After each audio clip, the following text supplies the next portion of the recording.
Welcome to another Excel class, and today I'll be continuing with the Microsoft Excel charts that we started in part 1, and we'll be looking at how to plot charts around more data. Okay, so we have the score of pupils in a certain class on the screen, and I purposely left some calculations undone so that we can do it together. So these are the scores for subjects for William Jones, Musa, John, and Agnes, right? So we'd like to plot a chart around this and see how it is done so that we can compare each student together and look at how they are doing in a chart. Alright, so first of all, let's go ahead and calculate the subject total, and that will be the total of each of these students for this subject. Alright, so we'll come here and we've done this already in our formulas, but I'll just do a recap quickly. We'll do equal to sum here, equal to sum. I'll double click on this, then I'll drag from here to here. This is where we are considering. Now close the bracket and click enter. Alright, so the score for English is 159. I'll drag this down. We already did this in our previous class, how to use the autofill button here, so that's what I did, and each of these corresponds to the total. So we'll come here as well and do the average, equals to average, the average of the scores for each of these 4 students. Alright, so we do this. So the average score is 39.75. We'll drag down to find the average score for each of these students, and I would like to maintain it, remove the decimal places, so I will just click here and click here. Alright, so the average score is 40, the average score is 195, and so on down here. Alright, so I would like to differentiate the look of this and this from the scores. But first, let's convert this to a table. No, we have this to do student total. I need to total for each student here. For each of these students here, the total is sum, equals to sum. We'll just drag across here and do this, and we can pull this autofill button quickly across. So this is the scores for each of these students. Alright, so we can see that this Musa Traba is the highest, followed by John Molo and so on. So we need to convert this to a table. Although I can work like this without converting a table, but working in a table makes it more convenient. So highlight the area of interest, then come to insert and click on table. Where is the data for your table? That's what is highlighted right now. So if it's wrong, you can adjust it from here by looking at the referenced cells here. Alright, so my table has headers. Yes, I have a header for the data, which is subject and this. So I'll click OK. Alright, so I've gotten my table now. Alright, I've gotten my table, and in fact, if I want to do this again, I can include this. Alright, so I'll undo that, and now this time I'll highlight this and down to the ending. I'm skipping this because I don't want it to pick it as a header. This is my header. Alright, so I'll go to insert and click on table, and yes, the data is what is selected. My table has header, which is the first row on the selection. I'll click OK. Alright, so I want to remove this filter button here. I'll keep the header row, so I can go ahead and tick any of these options if I want to. So I want to have a special effect for the first column, which is the subject, and the total, the last column as well. And I have a total row. Okay, no, I don't want that. Alright, so we have our data here. Alright, we have our data, banded rows, don't need this. So you can go ahead and play around with this if you want to. So this is what we have. So I'm going to apply my custom formatting to the average, so it looks different from the other column. Also, I'm going to apply custom formatting here, so we know that this is it. And also to the student total, I'm going to apply a custom formatting here, so it can stand apart from the rest. Alright, so this is the data we'll be working with here. Alright, this is the data we are going to be working with, and we can see that this data is for the score of pupils. We just beautified it and converted it to a table, and this is the total for each of the subjects, and this is the total for each of the students, and this is the average for the subject from these students.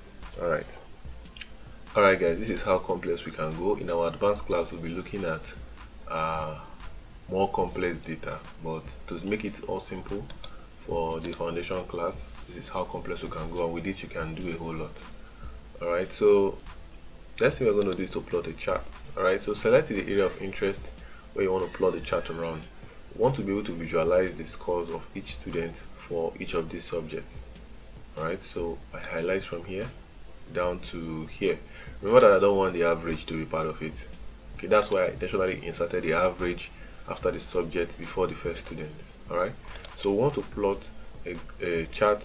I want to get a chart for the subject and the student without the average. So I'll go ahead and select this, then I'll hold down the control on my button on my keyboard, the control button on my keyboard, or the command button on your Mac. Then I'll select this, still holding down the control or the command button. Select this. So you will notice I skipped this, and I didn't select the last row. Alright, so that I can plot the graph around the area of interest. Alright, so I'll go ahead now and go to my insert. Then I usually use recommended charts, so you can see the kind of charts available. Alright, so if you want to check all charts, you can go to all charts. Alright, so I think for now we'll just go ahead and pick the clustered column chart. Okay, alright, so this is the chart we have, and I'm gonna move this down a little. I'm gonna minimize my screen a little, so it can have a place to stay, so you can see it properly. Alright, so this is the chart. This is the chart, guys. This is the chart. Alright, so I'm probably looking for a way to keep both of them in the screen without having to lose focus of any of them. Alright, well, I hope you can see this. I know the screen is quite small right now, but I hope you can see it. So this is the data you have right now. Alright, so you can have English, Maths, and each of the subjects, and these colors represent the student. Blue here, the first blue here represents Williams here. Musa is the red here, that's the orange here. The gray color is John, and Agnes is the yellow color. So you can see that for this, we can see that in mathematics he was way higher than the rest of them. Alright, so these are just sample data, they are not real data, and the data might be irregular, but the idea is to get for you to get the idea of how the graph is and how the charts are being plotted. Alright, so if you don't want it to be arranged like this, you can switch rows and columns. Now, instead of having a subject on the x-axis here, you can now have the names, their names on the x-axis here. So it's now grouped according to them.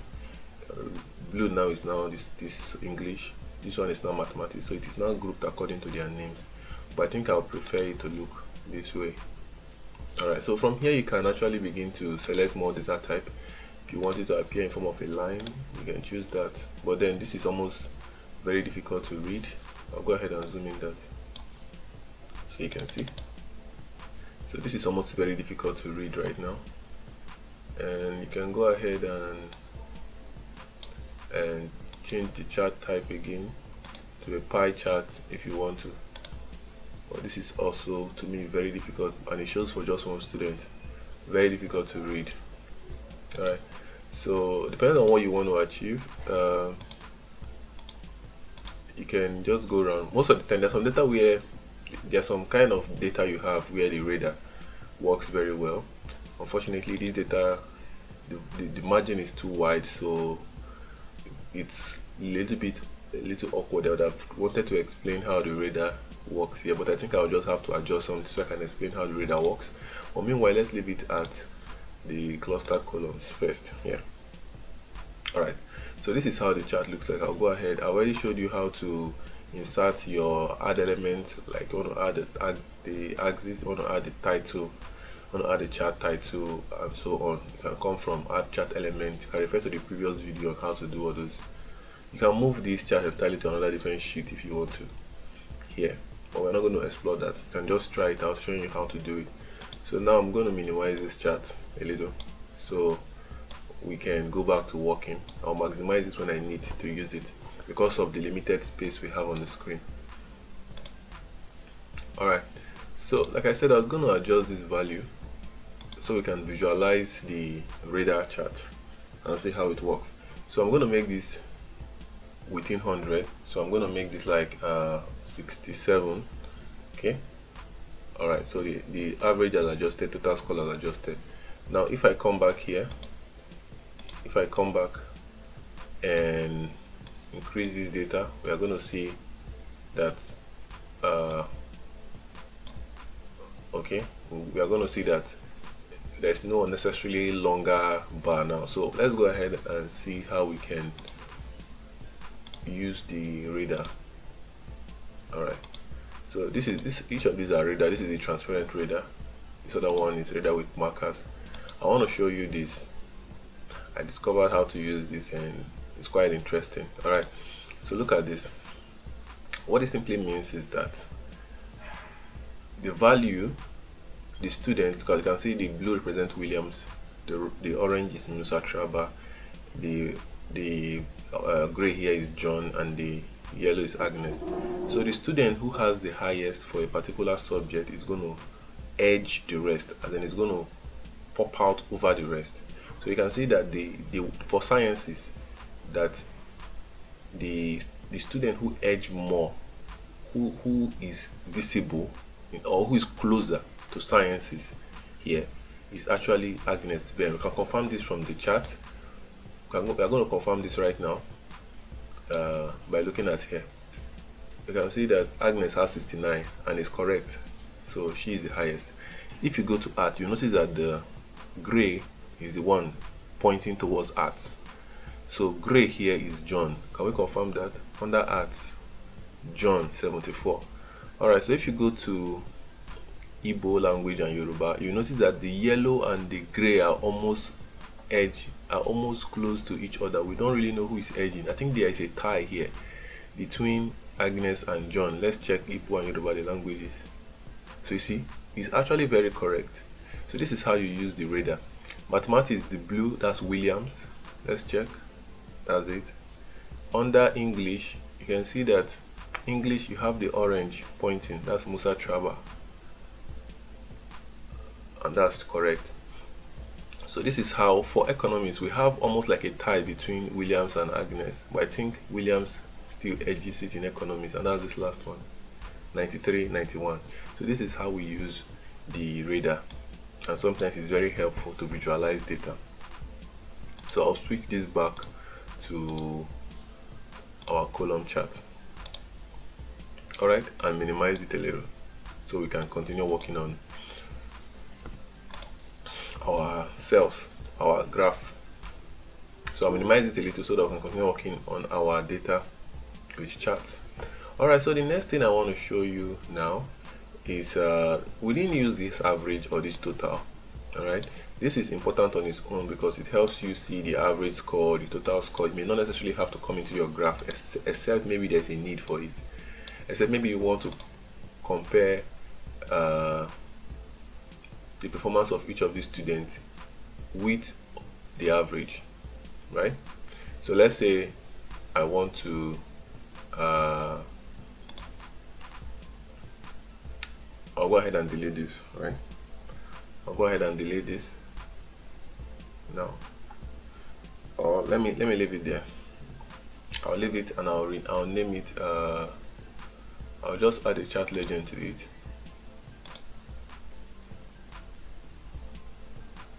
A chart title to each rather, and I'll just call it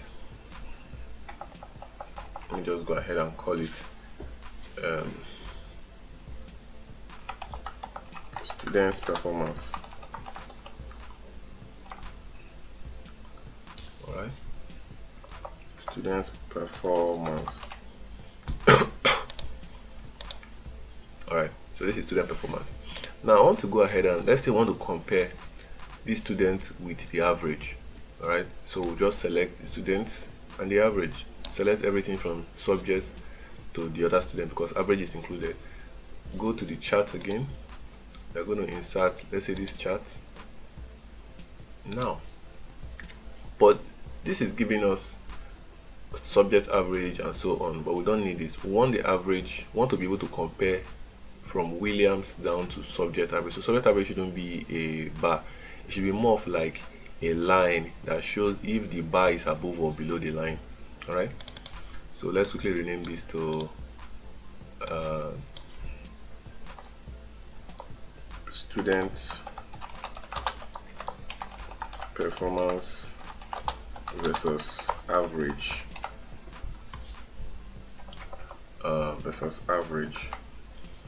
All right, so here now what we can do here, all right, is to go to the change chart type. All right, and we go to all charts. Right, we'll go to all charts, then we'll go to combo. In combo means we can select how we want the chart to appear. I want the student chart to appear as a line or a line with markers. Good. And then I want the rest to appear as a clustered column. All the students should appear as a clustered column. Why the average should appear as a line with markers? If you tick secondary axis, means there will not be another axis here by the right, and we don't want that. We don't want something like this. All right, so there are situations where you may want this. If the data are independent of each other, you may want something like this, but for now we don't want anything like this. So I'm going to go ahead and I want everything to be with reference to this particular axis here, which is the scores. So I'll tick this off and I'll click OK here. Right, so remember every other one is clustered column, or you can choose how you want it to appear, but this is how I want mine to appear to give me a proper visualization, better than what we have currently here. All right, so notice now that this is better because I can actually compare these students now. Can actually get to compare these students now with their average. Right, so now I can see that William Jones was below average here. You can see William Jones was below average, was below this average. Average is 40, he was here. I can see now that Musa was above average, John was above average, Ben, Agnes was below average. I can see everybody here was above average except for, I think, except for Agnes, right, and for John. You can see here that the only person above average here was Williams, and then maybe John or something. All right, then I can see maybe the only person above average here was Williams and John, Musa, and the rest were below average. So you can just use this and interpret the chart on how you want your charts to appear. All right, so I'm minimizing all this because of space. All right, so because of space I'm going to just end up minimizing each of this, reducing them. All right, so this is how you visualize your data by selecting components you want. Remember how we selected this component, then held down our control button, skipped this and selected the next, and so on. So, and how we selected this to do this.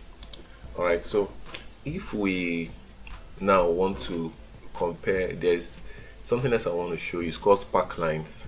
It gives you side-by-side comparison without having to plot a chart outside the cells here. So all I just need to do is just to add a new column here. I want to compare these 4 students with each other in a chart side by side for each subject. So I'll come here and insert a new column outside after Agnes. That column will be for comparison. I will insert a new column here and I will just do compare here. I'll just call it compare here. All right, what I want to do with compare is to ensure that I compare all these side by side. So I'll go ahead and select the scores I want to compare. All right, let's even say I want to compare even with the total as well. That's possible. So whatever I've selected here, the comparison will come in here. Now notice that there is this quick analysis box that appears once let me do that again. Once I select this, you see that there is this quick comparison box. If you want to add the average, you can, but I don't recommend that. We're just comparing the students, subject scores and total score. So we're just comparing the student subject score and total score. So this box that appears that says quick analysis, confirm if it appears in your version if you're using a lower version. But if you're not using if you're using a what's it called, a lower version, you can go to insert here. You can go to insert here. Then you can this section that says pack lines, you can choose either a column or a line. Right, it's the same thing. Okay, but I'll just go ahead and do this. Click here, and you see these pack lines here, which is equivalent to these pack lines here. And I'm just going to select a column to compare. Now look at what happens. It tells you that the second person was higher in this area, the first person was higher here, which is correct. The first person was higher here, which is correct. The first person was higher here again, which is correct. The third and the fourth person were higher here. So you can see it gives you a comparison of these four, of this last four. So now that I've done that, I'll go back again and do it again. Let's even try it using the insert. I'll go ahead and select this data now. Adding student total to it. Insert and do the same thing here. So where do I want it to be located? I want to be located here. I'll do OK. So you can see it's the same thing here. Alright. So it's much easier when you have the box popping up and then you're doing it from there. Alright, so now what next you can do is to ensure that maybe you want to put a marker color so that the highest one you just know by the color. So we can go to design, ensure that this particular these cells are highlighted. Go to design, then go to not really marker color. Okay, we want to show the high point. That's under show high point. Then we want to show the low point as well. Alright, so we now go and set the color from marker color here. High point should take a green, low point should take a red. Okay, other ones should remain as they are. So from here we can see the second one is higher, the first ones are higher here, this one are both high, this one. So it gives you a visual representation of your data without having to plot the full chart. Alright, so we've created a Microsoft Excel chart in both part 1 and part 2 of this video, so you can really click on each of charts and experiment from the design tab with other kind of chart, or create a data then experiment with it. You can try these spark lines and look at the other kind of charts that we have as well. But this is all we can do for the foundation class. In the advanced class, which we are going to start in the next 3 videos from now, we'll be looking in depth at pivot tables, pivot charts as well. Then the next class we'll be talking about Microsoft Excel shortcuts, some handy shortcuts you will need to use when exploring Microsoft Excel or when working with Microsoft Excel. And in the video after that, we'll be looking at how to print worksheets in Microsoft Excel, and that will conclude the foundation class before we go into the advanced class. And I want you to subscribe for the advanced class. I'll be dropping the link in the intro video I'll be making for the advanced class. Alright, see you next time when we talk about the shortcuts. And don't forget to share, like and comment, and invite your friends to also subscribe to our channel.